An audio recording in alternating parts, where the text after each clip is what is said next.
Mesdames, Messieurs, bonjour. C'est un nouveau réveil pour les églises de réveil dans les départements de la Songa et de la Likwala. Le bureau interdépartemental de ces deux départements vient d'être installé hier dimanche, 17 mai 2026, dans la ville de Wissé.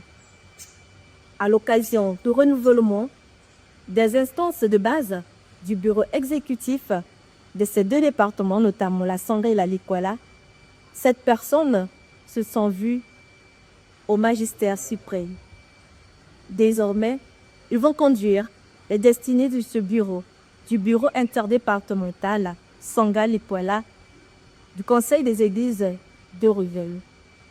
Nous recevons dans cet entretien le pasteur Genèse Mabonvoulouba.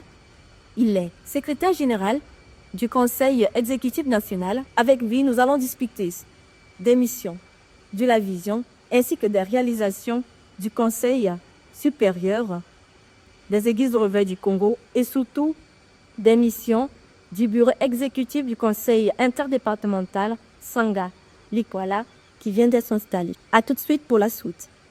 Bienvenue à cet entretien. Merci. Au séjour à présent dans notre département, dans la ville de Wesso, le département de la Songa. Vous êtes en mission de travail.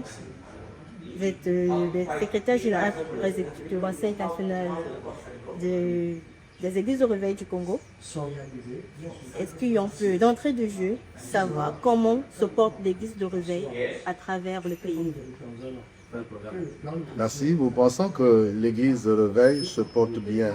D'autant plus que l'église est une entité qui est gérée directement par le Seigneur Jésus-Christ. Donc nous ne pouvons pas dire que l'église va bien, mais il faut souligner que l'église a beaucoup de combats et de défis à relever. Est-ce qu'on peut savoir l'objectif de votre séjour ici dans le département de la Songa? Merci. Je voudrais d'abord préciser que nous sommes le Conseil supérieur des églises de réveil du Congo, COSERCO de sigle, et le Conseil supérieur des églises de réveil du Congo est le seul organe représentatif des églises de réveil au niveau de notre pays, parce qu'au Congo, nous avons 3 conseils qui représentent les confessions religieuses. Nous avons le conseil écuménique qui représente des églises traditionnelles. Nous avons cité l'église catholique, l'église protestante, l'église adventiste, les luthériens et les orthodoxes. Nous avons aussi le conseil islamique qui regroupe toutes les confessions musulmanes. Et puis nous avons le conseil supérieur des églises de réveil du Congo qui représente toutes les églises de réveil au niveau du Congo. Et donc nous avions eu une assemblée générale inclusive en mai 2025, il y a une année d'aujourd'hui. Nous avons donc entrepris des missions conjointes entre différents organes du COSERCO, à savoir le Conseil national, le Bureau exécutif national, la Commission de suivi et évaluation et le Comité consultatif. Nous avons donc commencé à Pointe-Noire, nous avons installé le bureau interdépartemental de Kouilou-Pointe-Noire. Nous sommes descendus dans le Niari. À Brazzaville d'abord, nous avons mis en place le bureau exécutif départemental de Brazzaville. Ensuite, nous sommes allés dans le Niari à Dolizy, Ankaï dans la Bouenza, à Sibiti dans la Likoumou.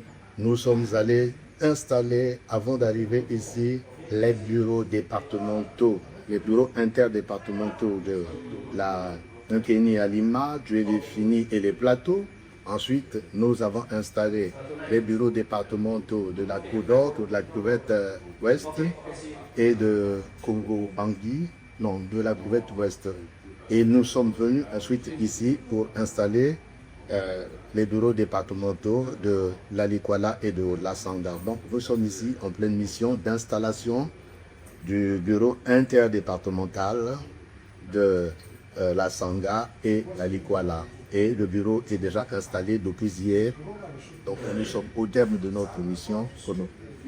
Est-ce qu'on peut avoir les grandes lignes des missions de ce bureau que vous venez d'installer?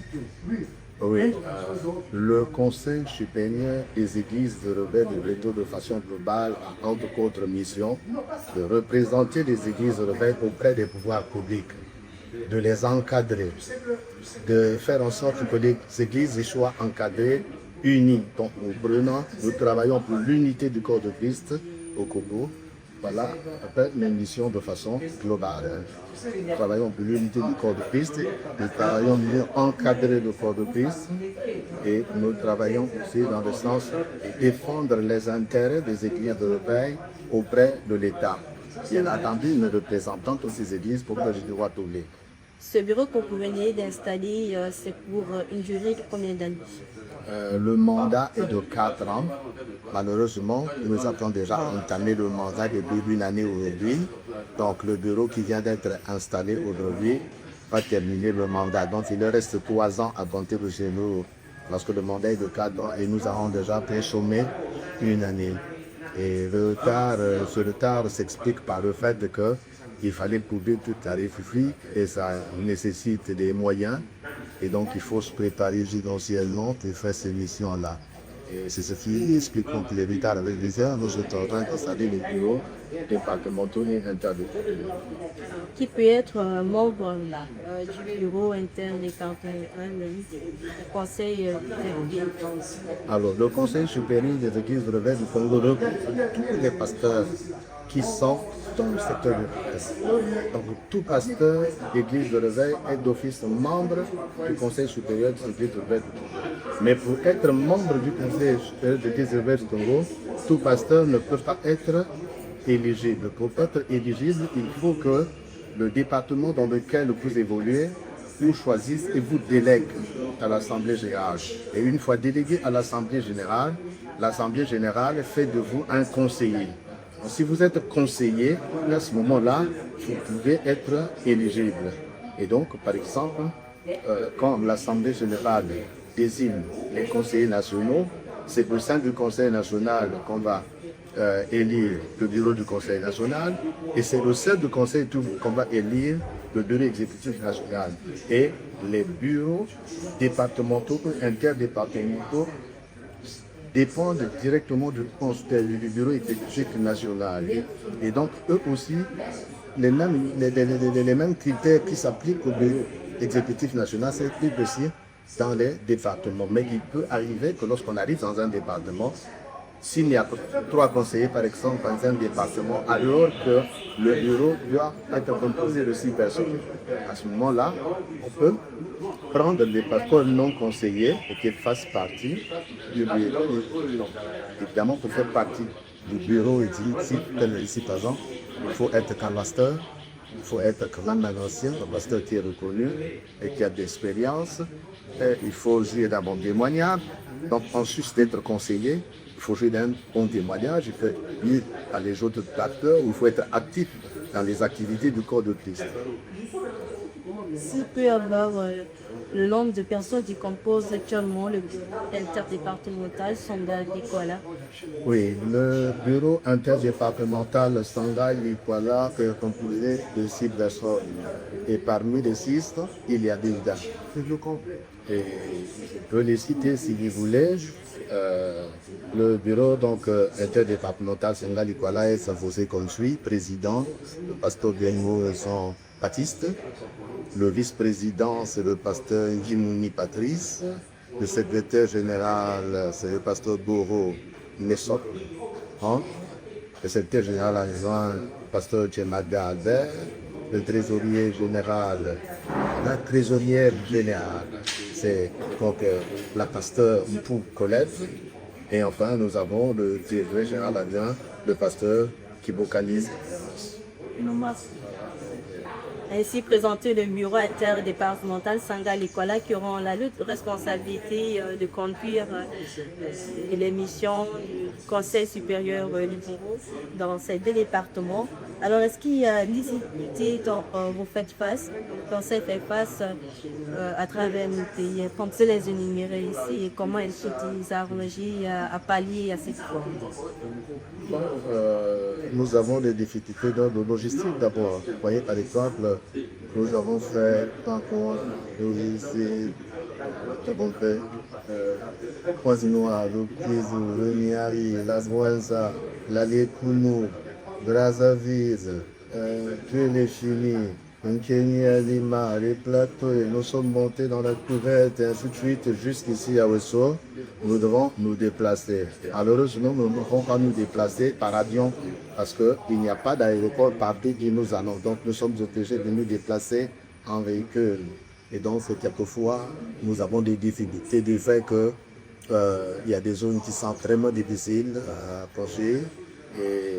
Et il faut payer le carburant qui coûte très cher. Rien que pour faire ces finitions de peu point noir jusqu'ici, nous sommes à plus de 350 000 francs de carburant, sans compter l'hôtel et ainsi de suite. Et quand nous voyageons, nous sommes à notre train, c'est-à-dire que nous devons dépenser nous-mêmes. Tel que nous sommes venus ici, nous n'avons pas chargé les frais de Wesso, mais c'est nous-mêmes qui venons avec des moyens et qui mis aux gens. Le COSERCO n'est pas subventionné. Donc nous souffrons de manque de moyens parce que nous ne sommes pas subventionnés et donc nous souffrons de micro-cotisations. Ça, c'est la première difficulté. La deuxième difficulté, c'est que l'éloignement des localités où nous sommes censés aller pose aussi couvert. Il y a des localités de parcours d'Internet, donc il y a des difficultés de communication, il faut donc se déplacer de temps en temps et donc ça, c'est vraiment un problème. Et donc le COSERCO, nous avons vision, nous aimerions avoir des vestiges, des bus pour faciliter notre travail. Le bureau exécutif national est composé de 7 personnes. Et les 7 personnes ont développé une mission sur l'étendue du territoire national. Il est difficile de toucher tout le monde au même moment. Quand vous commencez à Pointe-Noire, pour monter jusqu'à Wesso, vous voyez, ça peut vous prendre 2 mois. Parce que chaque mission doit se préparer, et financièrement, et physiquement, et spirituellement, et psychologiquement. Et donc, ça nous prend souvent du temps. Ça, ce sont vraiment des difficultés que nous relevons. Sans compter le fait qu'il y a des zones qui sont hostiles. Nous sommes très hostiles. Il y a des zones où, quand vous arrivez, les gens ne veulent pas entendre parler des églises de réveil parce que on leur aurait inculqué des choses contre les églises de réveil, malheureusement. Et dans l'encadrement des membres du Conseil supérieur des églises de réveil, est-ce que quand vous faites face à des écarts de conduite, à des égards obéis, puis comment vous faites face à cela pour que la parole de Dieu puisse toujours aller de l'avant au niveau des scopes de Dieu? Heureusement que nous sommes chrétiens et donc nous utilisons d'abord la prière. Prions pour solliciter le secret en haut parce que sans Dieu, nous ne pouvons rien faire. Et donc, quand nous avons des situations difficiles, nous prions d'abord. Et Dieu nous inspire. Ensuite, nous utilisons la parole de Dieu pour insulter les frères. Parce qu'il est important que nous rappelions aux uns et aux autres quelle est la volonté de Dieu dans ce que nous faisons. Il n'est pas bon de faire les choses comme nous vivons parce que nous sommes chrétiens et nous ne pouvons pas nous en départir. En tant que chrétiens, nous devons, n'est-ce pas, vivre à l'exemple du Seigneur Jésus-Christ. Donc, nous devons nous conformer à la parole de Dieu.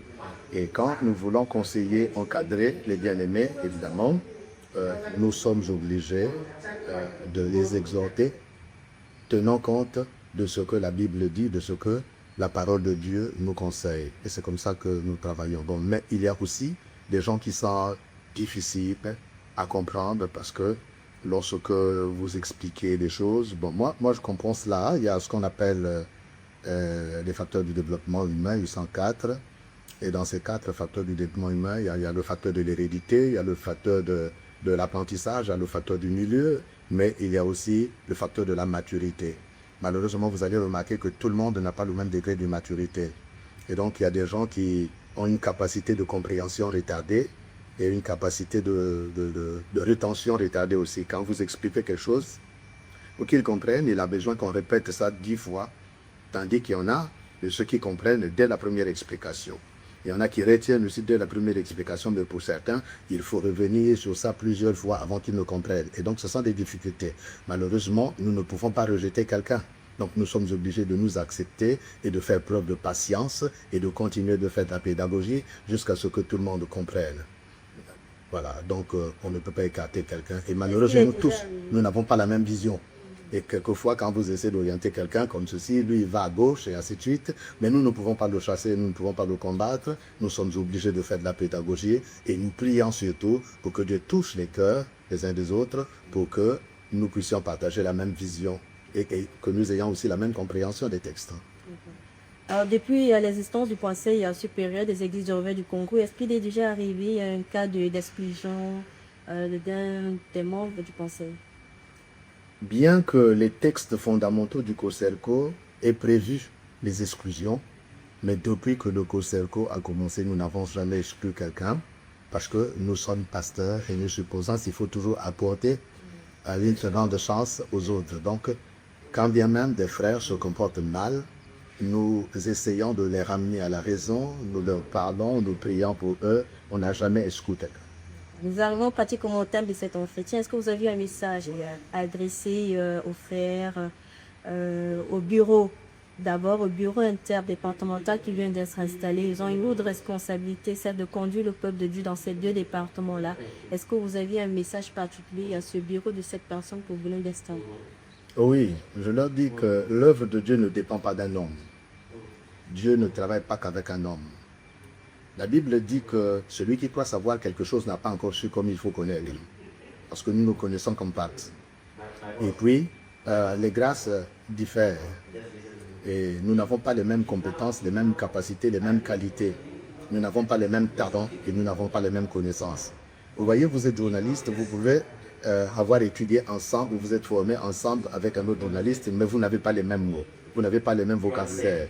Chacun a ses mots, parce que tout dépend du travail que chacun fait de façon individuelle. Donc, sur nous aussi, les pasteurs, c'est comme ça. Nous sommes tous pasteurs, mais nous n'avons pas la même capacité cognitive. Déjà, il y a des pasteurs qui ont un niveau plus élevé que les autres, et il y a des pasteurs aussi qui ont une grande connaissance par rapport aux autres. Donc, lorsque nous nous mettons ensemble, personne ne doit se considérer comme étant la mesure de lui-même. L'homme n'est pas la mesure de toute chose, mais nous nous complétons. Donc, je demande à ce bureau-là de se regarder les uns les autres comme étant un complément logique de l'autre. C'est-à-dire que chaque pasteur doit se regarder comme étant un complément logique de l'autre. Nous nous complétons. Donc, il faut qu'il travaille de façon collégiale, qu'ils soient unis, qu'ils se donnent la main d'association, qu'ils ne pratiquent pas l'exclusion, qu'ils soient unis et qu'ils acceptent de se compléter. Aucun homme n'est parfait, ils feront certainement des erreurs, mais s'ils sont unis, s'ils se complètent, ils seront forts. Alors, à l'ensemble des chrétiens, je dis plus simplement que le Seigneur nous veut unis. Le Seigneur Jésus a dit que le Père et moi nous sommes un, vous aussi soyez un. Donc nous devons être un et nous devons éviter d'écouter un autre sang de cloche parce que souvent nous recevons des gens qui viennent avec des mauvais conseils dans le but de nous diviser. Mais on ne doit pas accepter la division. Je rappelle que le COSERCO, le Conseil supérieur des Églises du Réveil du Congo, est le seul organe représentatif des Églises du Réveil auprès des pouvoirs publics. Il n'y en a pas un autre. C'est le COSERCO seul qui représente les Églises du Réveil auprès des pouvoirs publics. Et de ce fait, le COSERCO est l'organe qui nous représente tous. Donc nous sommes tous COSERCO. Alors quand les dirigeants du nouveau bureau que nous venons d'installer vous convoquent, vous invitent à participer à des activités qui concernent le corps de Christ, vous devez leur obéir, vous devez participer à ces activités pour que nous soyons forts. Parce que si on n'est pas unis, si on n'est pas organisé, nous serons faibles. Mais si on est unis, nous serons forts. Donc, acceptons cette unité.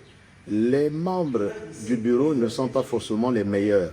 Mais pour l'instant, c'est eux qui nous représentent. Nous devons leur obéir, nous devons les respecter et les écouter. C'est le conseil que je donne à l'ensemble du corps de Christ ici, dans les départements de la Likwala et de la Sangha. Mesdames, Messieurs, merci d'avoir suivi cet entretien. Donnons-nous rendez-vous pour une autre édition avec un autre invité. N'oubliez surtout pas de liker, de partager, de commenter cette vidéo. Si vous voulez également passer un entretien sur notre média, n'hésitez pas à nous contacter sur ces numéros qui s'affichent en bas de votre écran. À très bientôt pour une nouvelle édition de ce programme.